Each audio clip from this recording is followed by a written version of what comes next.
Hey there, everybody. Tony Porter, Cards and Dice. I want to talk about this 1980 game that I'm playing right now. It's Fall Classic Baseball. It's Oakland at Texas, 1980, and we are in the top of the ninth inning. The score is 5-2. But when this top of the ninth inning started, it was the starter Gaylord Perry who gave up a home run, a solo leadoff shot to Mickey Klutz, and then immediately they called on Jim Kern, who came in as an A pitcher, but he still had questionable control, and he allowed a pinch hit double to pinch hitter McKay, who batted for Edwards as a ninth place batter. And then it was the top of the order. With one out, it was Henderson walked, Murphy walked, and then Mitchell Page walked, forcing in a run, and then they went to the closer, Danny Darwin. We have two closers. We have Sparky Lyle and Danny Darwin. But we're going to allow Darwin to face Gross because then there are two righties coming up after Gross. And then, of course, if I would have brought in Lyle, they would just pinch hit with somebody who's, an equivalent. So I went with Danny Darwin, and he is pretty much the guy who pitched the most out of the bullpen for the Texas Rangers. And we rolled for Darwin. He ended up being a C. We rolled an 18. I think you can still see that. So he's going to be a C. He has his worst stuff. And there's only one out. The bases are loaded. The Athletics are down by 3 runs here in the top of the ninth inning. And let's see what happens. The pitch to Wayne Gross. And we're going to read the black first and then the cream color die. And of course, the red is in case we need it. And here goes. And that's a 22. That's not favorable for the pitcher, for sure. And that's going to be a walk. And that will force in another run. It's 5-3 now. So Gross picks up an RBI. Drives in number 1. First place batter. And that's going to load the bases with now the tying run at second place in scoring position. So it's 5-3 now. And here comes Tony Armas. Tony Armas, a power hitter, a right fielder for the Athletics, hit 35 home runs. And I believe he also leads the team in home runs here in our replay as well. And let's see what happens. Bases loaded, 5-3 the score.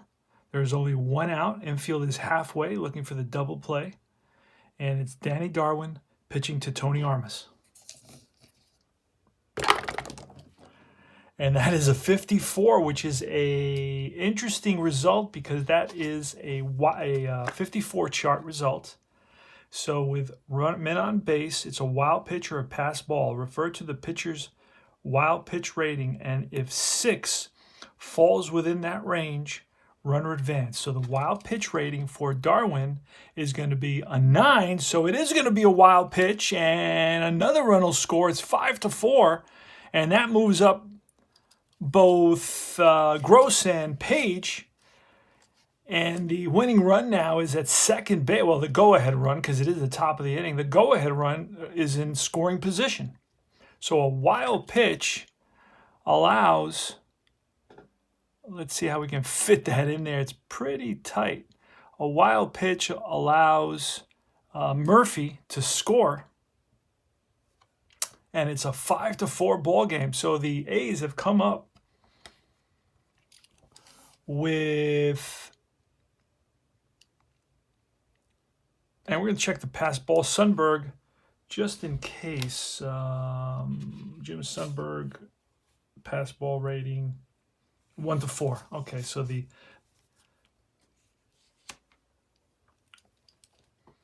So the 6 is still above the 1-4, so it's a wild pitch, not a pass ball.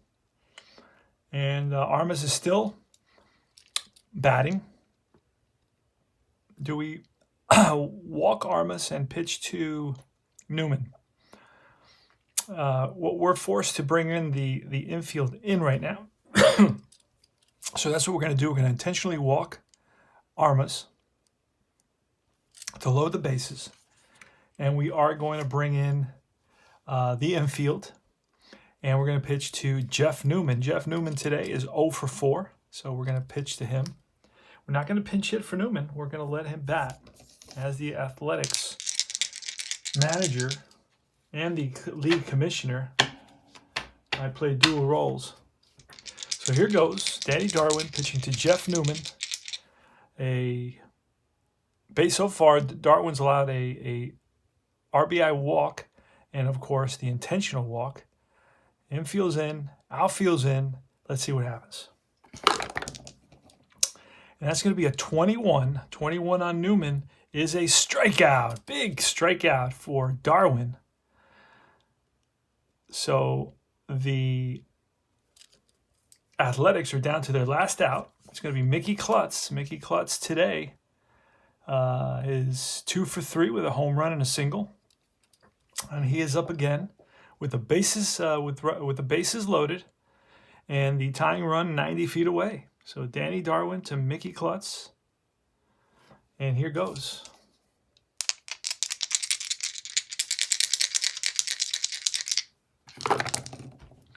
Oh, and it's a 14. That's not a good roll, and that is an out of some kind. It's a ground ball to short.